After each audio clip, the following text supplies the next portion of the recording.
Hey there, it's me, your no-nonsense guide to cutting through the noise.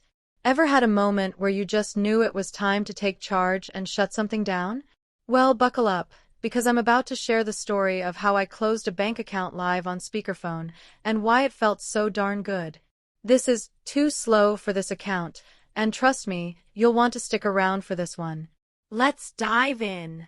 I've always been the type to keep things moving. Slow service drives me up the wall.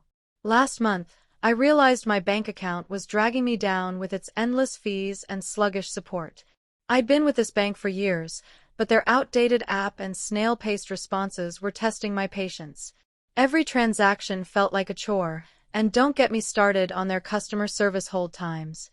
I'd call, wait forever, and still get no answers. It was like they were stuck in the Stone Age. I knew I had to do something drastic. So, I decided it was time to close the account. Not quietly, though. I wanted them to hear me loud and clear. I grabbed my phone, dialed their number, and hit the speaker button. This was going to be a moment. I could feel the frustration bubbling up, but also a sense of empowerment. I wasn't just closing an account, I was taking back control. The automated menu kicked in, and I braced myself for the usual runaround. Here's how it went down. The automated system greeted me with that cheery robotic voice we all know too well. Please select from the following options, it droned, listing a dozen choices I didn't care about. I jabbed at the zero key, hoping to bypass the nonsense and get a human. No luck. Just another menu. My patience was already wearing thin, but I wasn't backing down. I pictured the bank's shiny logo and their promises of customer-first service. What a joke. I muttered to myself, pacing my living room, phone blaring on speaker. Finally, after what felt like an eternity, a representative picked up. "Thank you for calling," she said, sounding bored. I took a deep breath and launched into my mission. "I want to close my account," I stated firmly. The line went quiet for a second. Too quiet. I could almost hear her scrambling for a script. The representative asked for my account details, and I rattled them off without hesitation. I'd prepared for this, double-checking my account number and balance beforehand. She started with the usual spiel. "May I ask why you're closing your account?" I didn't hold back. I told her about the $10 monthly fees for literally nothing, the app that crashed every other day, and the time I waited 45 minutes to resolve a simple issue. I could hear her typing, probably noting my complaints. Good. Let them know. I kept my tone calm but firm, making it clear I wasn't here to negotiate. She offered a half-hearted apology and asked if I'd consider staying. "No," I said. "I'm done." The speaker amplified my voice, and it felt like a mic drop moment. I wasn't just speaking to her, I was speaking to the whole broken system. She tried to pivot, suggesting a new account type with fewer fees. I wasn't buying it. I'd done my research and already opened a new account with an online bank that actually valued its customers.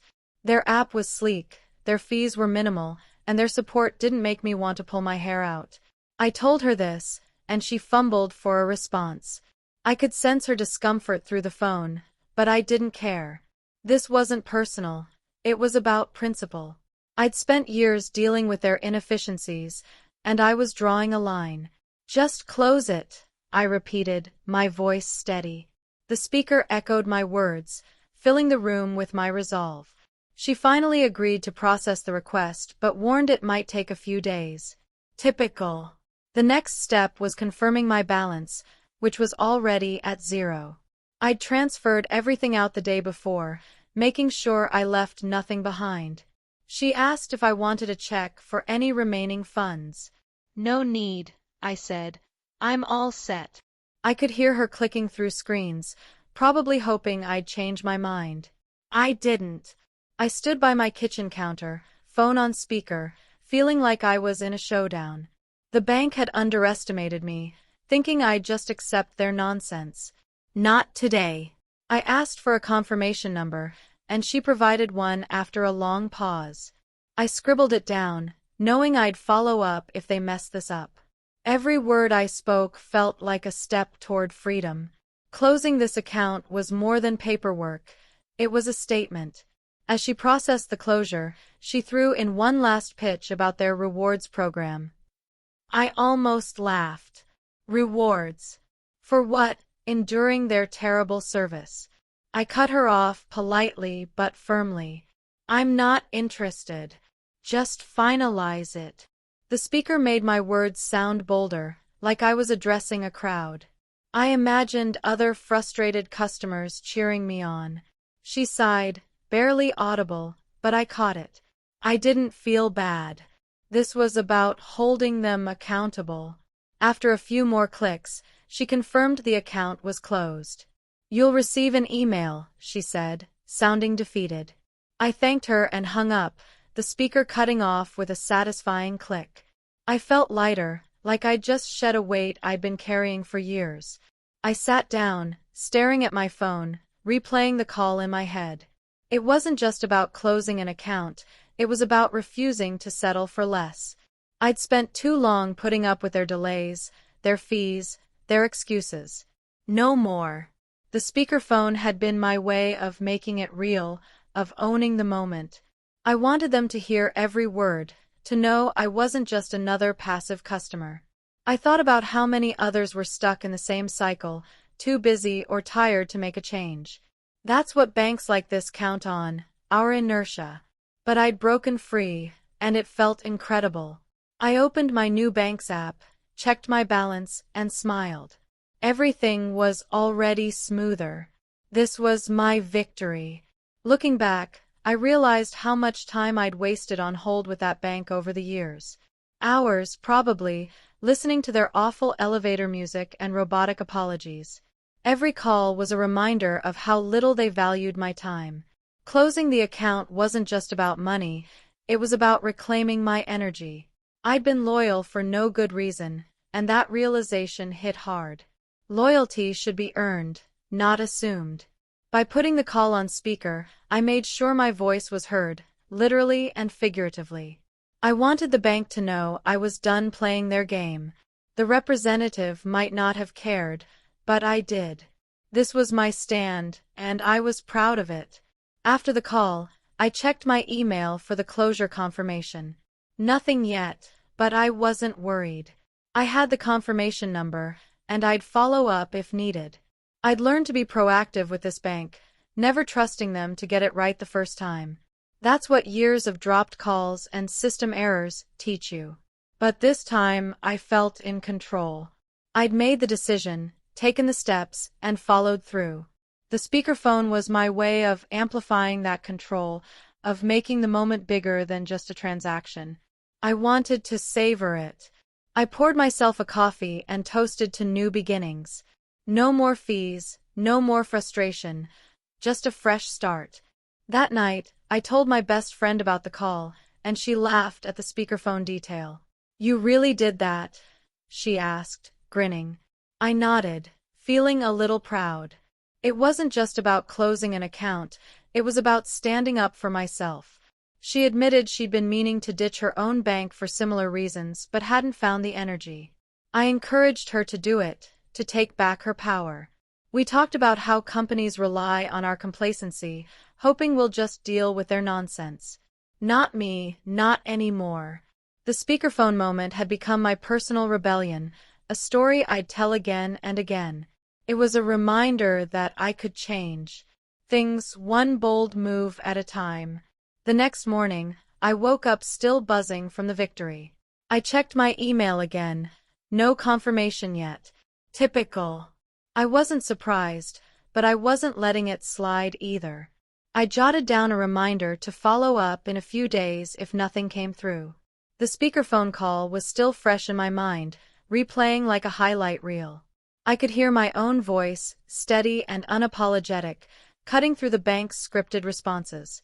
It felt like I'd taken back a piece of myself that I'd let them chip away at for years. I opened my new bank's app again, marveling at how easy it was to use. Why had I waited so long? That question lingered, but I pushed it aside. I'd done it now, and that's what mattered. As I went about my day, I couldn't stop thinking about how empowering that call had been. The speakerphone wasn't just a practical choice, it was symbolic. It was like shouting, "I'm done," to the universe. I'd spent so long feeling trapped by that bank's inefficiencies, but now I was free. I started noticing other areas of my life where I'd been settling for less. Subscriptions I didn't use, services that didn't deliver. Why was I still paying for them? The bank call had lit a fire in me. I grabbed a notebook and started listing things I wanted to change. Each item felt like another account I could close, another weight I could lift. That speakerphone moment was sparking a bigger shift. By midweek, the confirmation email finally arrived. It was short and formal, no apology or acknowledgement of my complaints. Just a cold, "Your account has been closed." I didn't care. I'd already moved on. I saved the email, just in case, and deleted the bank's app from my phone. It felt like erasing a bad memory. The speakerphone call kept replaying in my head, not because of the bank's response, but because of how it made me feel. I'd been bold, direct, and unapologetic. I'd taken control in a way I hadn't before. It wasn't just about the account, it was about refusing to let companies walk all over me. I was done being just a customer. I started sharing the story with more friends, and their reactions were gold. Some laughed, others were inspired. One friend even said she was going to try the speakerphone trick herself. "It's like you're making a statement," she said. Exactly. That's what it was. A statement. I wanted the bank to know I wasn't invisible, that my time and money mattered. The speakerphone made it feel like I was speaking for everyone who's ever been frustrated by bad service. I started wondering how many others were stuck with banks like mine, too overwhelmed to make a change. I wanted to shake them and say, "You can do this." It's not just about money, it's about self-respect. A few days later, I checked my new bank account again.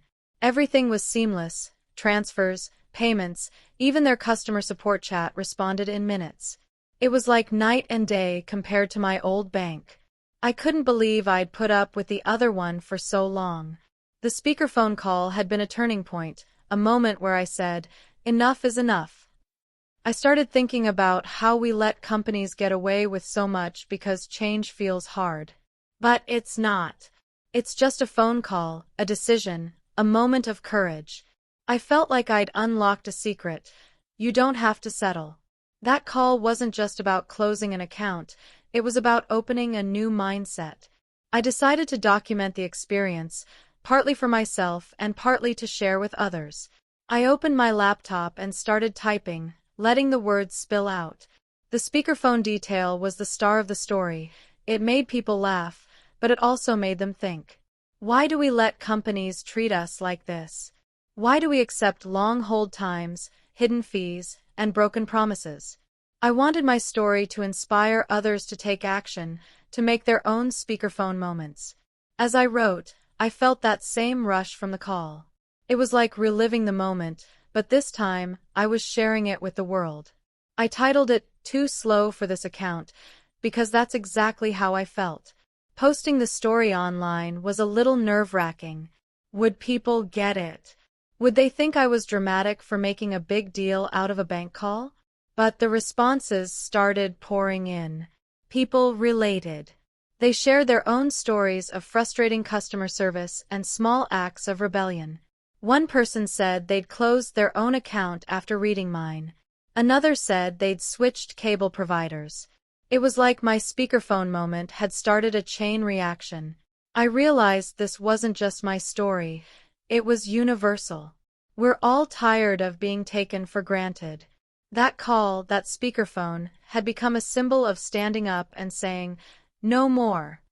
The more I thought about it, the more I saw the speakerphone as a metaphor. It was about amplifying your voice, making sure you're heard. Too often, we stay quiet, thinking one person can't make a difference. But I did. I closed that account, and it felt like a victory. I started noticing other ways I could amplify my voice, writing reviews, sharing tips, calling out bad service. The The bank might not have cared, but I did, and that's what mattered. I was done being a passive consumer. The speakerphone call had taught me that I could take charge, not just with banks, but with anything that wasn't serving me. It was a wake-up call in more ways than one. I started researching other ways to streamline my finances, inspired by the experience. I found apps for budgeting, investing, and tracking expenses, all faster and better than my old bank's tools. Each one felt like another step away from the frustration of the past. The speakerphone call had been the spark, but now I was building a whole new approach to my money. I shared some of these tips online, and people loved them. They wanted to know how to find better banks, how to avoid fees, how to make their voices heard. I wasn't an expert, but I was learning, and I was happy to share. That call had turned me into an advocate, not just for myself, but for others. By the end of the month, I felt like a new person. The speakerphone moment had changed me. It wasn't just about closing an account, it was about realizing I had the power to change things that weren't working. I started looking at other areas of my life with the same lens. Was my phone plan worth it? Was my gym membership? Each question felt like another chance to take control. The bank call had been a small act, but it had big ripple effects. I kept thinking about that speakerphone, how it made my voice fill the room. It was a reminder that I could be loud, bold, and unapologetic. And I planned to keep it that way.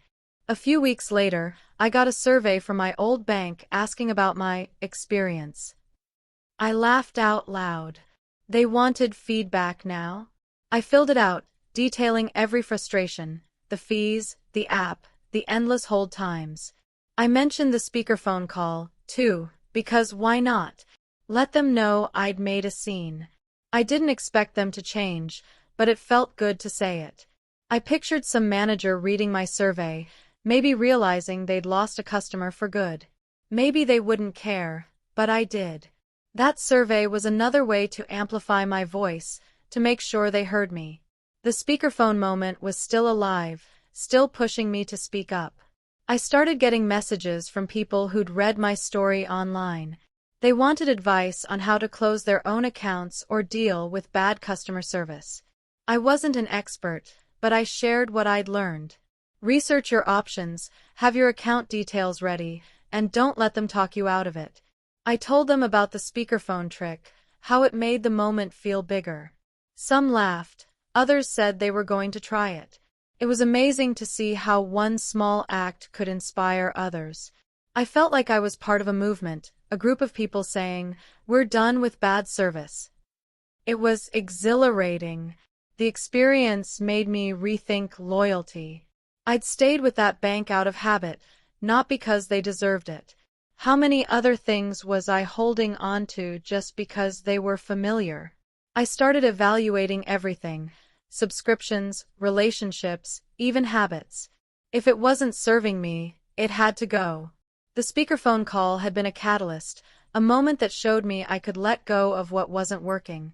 I started making changes, big and small, and each one felt like another victory. I wasn't just closing accounts anymore, I was closing chapters that no longer fit. The speakerphone had become my symbol of change. I kept sharing my journey online, and the response was overwhelming. People weren't just inspired, they were taking action. One woman messaged me saying she'd closed her account and saved $20 a month in fees. Another said she'd switched to a credit union and loved it. Each story made me smile. I'd started something, even if it was small. The speakerphone call wasn't just my moment, it was a spark for others. I started thinking about how I could keep this going, maybe turn it into a series of stories about taking charge. I called it Speakerphone Moments, and people loved the name. It was catchy, relatable, and bold. The more I shared, the more I realized how universal this feeling was. We all have something we're putting up with, something we know we should change but haven't. For me, it was that bank account. For someone else, it might be a job, a relationship, or a bad habit. The speakerphone call had taught me that change starts with one bold move. It doesn't have to be big, but it has to be intentional. I started encouraging my followers to find their own speakerphone moments, to take one step toward change. The responses were incredible. People were closing accounts, canceling subscriptions, even leaving toxic situations. It was like a revolution. I decided to lean into this idea of speakerphone moments. I started a hashtag and encouraged people to share their own stories. The posts started rolling in, people quitting bad jobs, ending unfair contracts, even confronting rude neighbors. Each one was a reminder that we have more power than we think. The speakerphone call had been my spark, but now it was lighting up others' lives too. I felt like I was building a community, a group of people who were done settling. I kept sharing tips, like how to research better banks or how to stay calm but firm on a customer service call. It was becoming bigger than me. One day, I got a message from someone who'd closed their account on speakerphone, just like I had. She said it felt like she was taking back her power, and she thanked me for the inspiration. I was floored. My little moment, my frustrated call, had reached someone halfway across the country. She'd even recorded it and shared it online, tagging me. I watched the clip, laughing at how she'd echoed my no-nonsense tone. The speakerphone was becoming a symbol, a way to say, I'm not invisible. I started thinking about how I could keep this momentum going, maybe even start a podcast. The idea was exciting, but I wanted to keep it real, just like that call. As I planned my next steps, I kept coming back to that speakerphone moment. It wasn't just about the bank, it was about owning my voice. I'd spent years being polite, patient, and quiet, but no more. The speakerphone had let me be loud, bold, and unapologetic. I wanted to keep that energy in everything I did. I started scripting videos, writing posts, and planning a series about taking charge. Each one was inspired by that call, that moment when I said, enough. I wanted everyone to feel that power, to know they could change things. The speakerphone wasn't just a tool, it was a mindset. Looking back, I realized how much that one call had changed me. It wasn't just about closing an account, it was about closing a chapter of complacency. I'd been letting things slide for too long, but not anymore. The speakerphone call had been my wake-up call, my reminder that I could take charge. I started seeing speakerphone moments everywhere, in how I negotiated a better deal with my internet provider, in how I set boundaries with a demanding friend. Each one made me stronger, more confident. I wasn't just a customer or a consumer anymore. I was a force, and I wanted others to feel that too. So here I am, sharing this story with you, hoping it sparks something in you too. Maybe it's a bank account you need to close, a subscription you need to cancel, or a bigger change you've been avoiding. Whatever it is, find your speakerphone moment. Amplify your voice. Make them hear you. That call was my rebellion, my way of saying I deserved better. And you do too. So go out there, take charge, and make your own moment. I'm rooting for you. If you loved this story, hit that subscribe button and join me for more speakerphone moments. Let's keep this revolution going. If this story fired you up, don't miss out on more. Subscribe to my channel for weekly doses of inspiration, tips, and stories about taking charge. Hit that button, join the community, and let's keep amplifying our voices together.